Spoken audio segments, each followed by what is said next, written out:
అంబేద్కర్ కోనసీమ జిల్లా మండపేటలో ఎమ్మెల్యే వేగుల్లా గురువారం ఆయన స్వగృహంలో ఏర్పాటు చేసిన మీడియా సమావేశంలో మాట్లాడుతూ ఎమ్మెల్సీ తోట త్రిమూర్తులు తీరు చూస్తుంటే నవ్వాలో లేక ఆయన అజ్ఞానానికి చింతించాలో అర్థం కావటం లేదని 6,000 మంది టిట్కో లబ్ధిదారుల సమస్య చిల్లర రాజకీయంగా కనబడడం ఎమ్మెల్సీ తోటకు పేదల పట్ల ఆయనకున్న చిత్తశుద్ధి తెలియజేస్తోందని అన్నారు. టిట్కో అపార్ట్మెంట్లో అనువుగా లేవంటున్న ఎమ్మెల్సీ తోట రామచంద్రాపురం నియోజకవర్గంలో ఎమ్మెల్యేగా టిట్కో అపార్ట్మెంట్లు ఎలా కట్టించారని ఎమ్మెల్సీ తోట త్రిమూర్తులు మాట తీరును చూసి ఆయన పక్కన ఉన్న వైసీపీ నాయకులే నవ్వుకుంటున్నారని ఎమ్మెల్సీ తోట తీరును ఆక్షేపించారు. టిట్కో ఇళ్లను చెప్పిన సమయానికి లబ్ధిదారులందరికీ అప్పగించిన లబ్ధిదారుల సమక్షంలోనే బహిరంగ చర్చ పెట్టుకుందామని ఎమ్మెల్యే వేగుల్లా ఎమ్మెల్సీ తోటకు సవాల్ విసిరారు.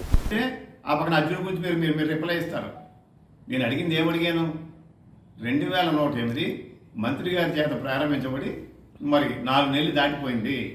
ఈ వేటకు వాళ్ళకి 27 బ్లాక్లకి ఈ వేట వరకు కూడా నీరు ఇవ్వలేదు. 800 మంది మాత్రమే మీరు కరెంట్ ఇచ్చారు, ఇంకా 1300 మందికి కరెంట్ ఇవ్వాలి అని నేను చెప్తే అవన్నీ ఉన్నాయంటున్నారు. పక్కనే రెండో పక్కనే ఏమంటున్నారు, మేము గడపకి వెళ్తున్నాం, అద్దెలు కట్టుకోలేమంటున్నారు అని మీరే చెప్తారు. అంటే ఇక్కడేమో లబ్ధిదారులు రావట్లేదు, మేమేం చేస్తాం? మళ్ళీ అదే నోటితోటి మరి ఈ మాట అద్దెలు కట్టుకోలేకపోతా ఉంటున్నారు, మేము బాధపడుతున్నాం అంటే మీది నోరా తాటి పట్టా అని అడుగుతా ఉన్నాను. అంటే ఏం మాట్లాడుతున్నారు ముందు మళ్ళీ మర్చిపోతూ ఉన్నారు. మీరు మాట్లాడి మాటలకే మీ పక్కన కూర్చున్నవారు ఎవరైతే మీ వైఎస్ఆర్ నాయకులు ఉన్నారో వాళ్ళు కూడా నవ్వుకుంటున్నారు. అంటే మీరు మీ నోటుకు వచ్చింది మాట్లాడుతుంటేనే. మరి నేను మన కౌన్సిల్ ఏమడిగాను, మీకు కుదరకపోతే చైర్పర్సన్ గారిని లేదా వైస్ చైర్పర్సన్లలో ఇద్దరిలో కానీ ఇద్దరు ఒకరిని కానీ లేదా మీకు నచ్చిన ఇద్దరు వ్యక్తులు పంపి అక్కడ సమన్వయం చేయండి అని అడిగాం. దాన్ని ఎవరిని పంపను నేనే చేస్తానన్నారు. మన్నాడు వెళ్తున్నానన్నారు, ఈవెంట్ వరకు వెళ్ళలేదు.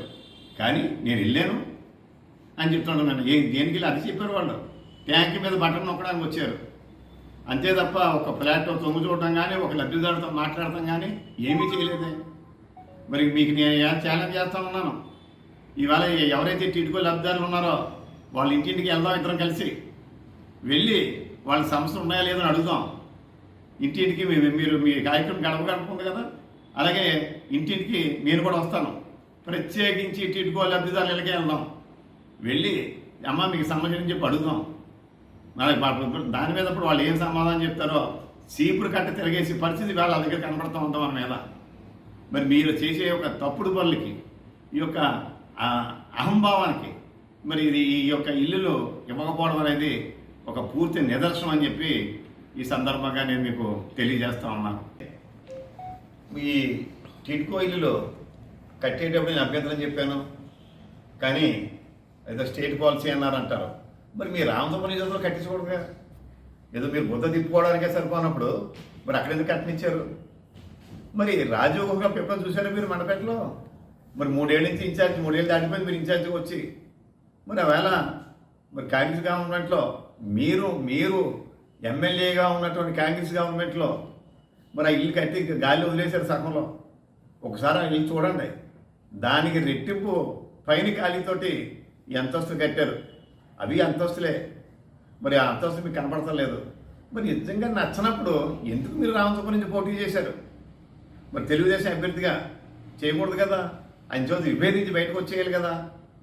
మరి మరి మరి ఇప్పుడు ఏదో చెప్తా ఉన్నారు లబ్ధిదారులకు మీరు ఈ యొక్క ఏదో కింద బట్టలు తోవడానికే ఏదో పెడతామని. ఈ ప్రపోజల్స్ అన్నీ మేము పాత కౌన్సిల్లోనే కౌన్సిల్ హాల్లో డిస్కస్ చేసుకున్నాం. కావాలంటే మీకు మీ కౌన్సిల్ని అడగండి, మీరు డిస్కస్ చేసుకుని ప్రతి ఆ యొక్క 32 మన మౌలిక 32 ఇళ్ళ కలిసిన బ్లాక్కి ఒక ట్యాప్ వేసి బట్టలు ఉతుక్కోవడానికి మళ్ళీ దారికి అడ్డంగా కాకుండా ఒక పక్కనే పెట్టి ఒక ట్యాప్ ఇవ్వాలని.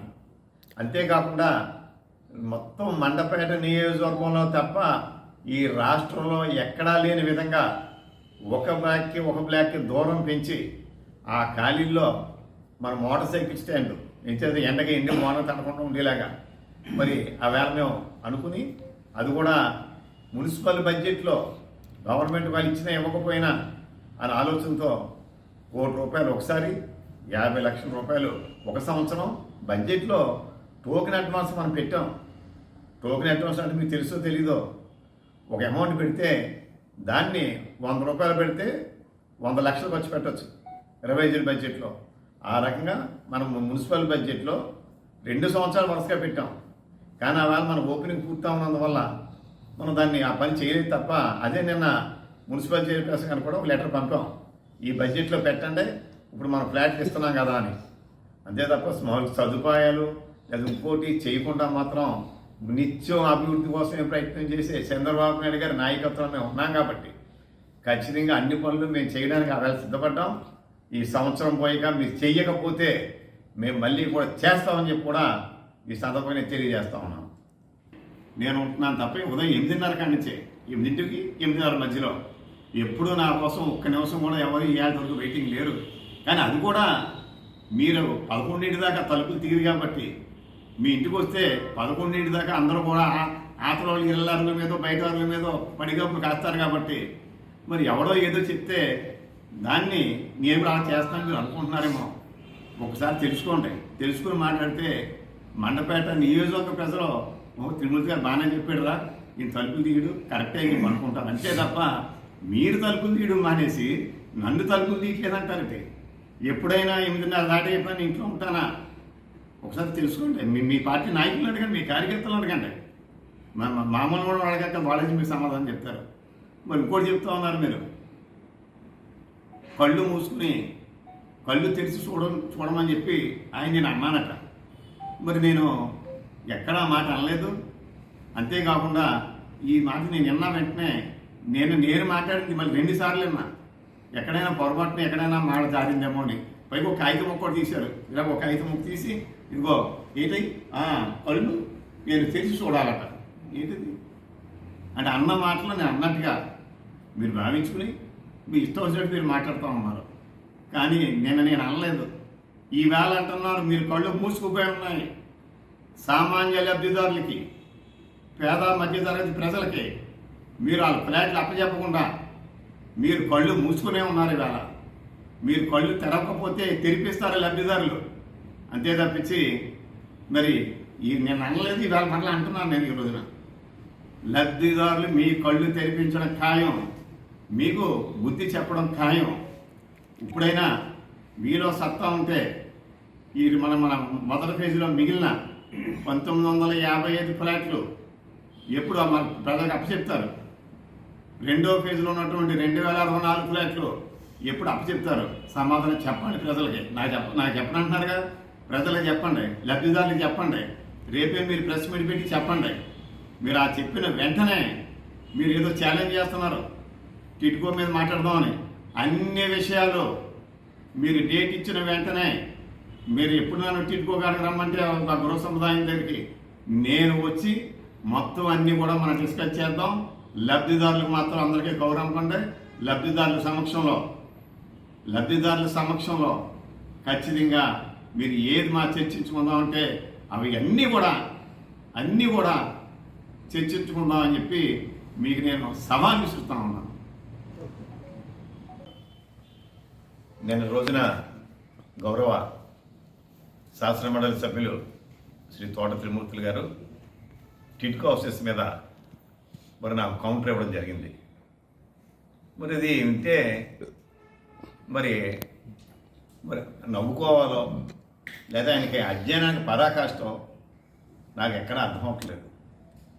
అంటే ఆయనకి 6,128 మంది లబ్ధిదారులు, పేదలకు సంబంధించినటువంటి ఇంటికి సంబంధించిన సమస్య మీద మరి నేను వెళ్తే మరి దాన్ని ఆయన చిల్లర రాజకీయాలు అంటున్నాడంటే అంటే ఆయన చిల్లర రాజకీయాలు కింద కనపడుతున్నాయి.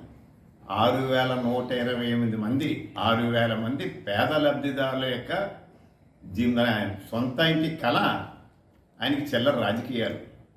మరి ఆయన రాజకీయ నాయకుడు, పైగా సీనియర్ నాయకుడు.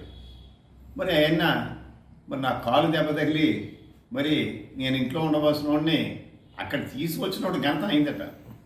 అసలు మీకు సిగ్గు లజ్జ అనేది ఎక్కడైనా మీకు ఉందా అని చెప్పి అడుగుతా ఉన్నాను. ఓ పక్కనే ఉంటున్నారు మీరు ఈ 2,000 ఇళ్ళకి సంబంధించి ఎటువంటి సమస్య లేదు, అన్నీ కూడా లబ్ధిదారులకి అన్ని అవసరాలు ఇచ్చేసాం అని చెప్తా ఉన్నారు.